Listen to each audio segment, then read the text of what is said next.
Ako po si Ma'am Ed. Nag-start po ako sa perfume dessert nung pandemic, nung nag-start sila mag-live sa TikTok. So dahil doon, nagkaroon din ako ng mga friends outside Davao.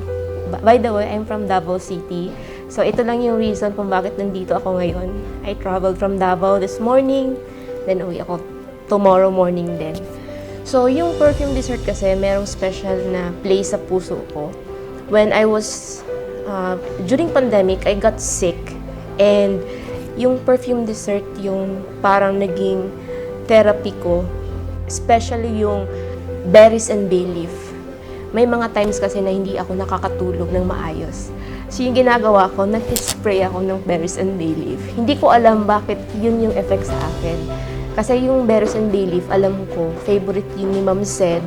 And sinasabi niya na parang bagay daw yun sa mga office people or yung mga lugar na pang office type. Pero sa akin that time, it's a comfort for me. I'm so privileged po na nandito po ako kay Ma'am Zed. Maraming salamat po.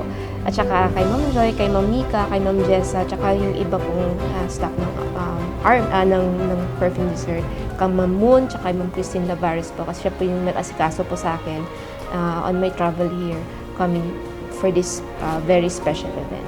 So thank you po. Maraming salamat po perfume dessert and sa lahat po ng mga scent na naamoy ko ngayon na ila-launch pa. Ang favorite ko na po ngayon ulit na naman ay yung Snowy. Yung Cuddle Collection, Snowy. So yun po ang aabangan ko po. Hopefully sa Davao maging available na po ang perfume dessert sa mga malls kasi sa Davao wala pa pong branch and I hope na soon maisip din nila na maging available din po yun online para makapag-order ako ng marami at may voucher din. Thank you so much po. Maraming salamat.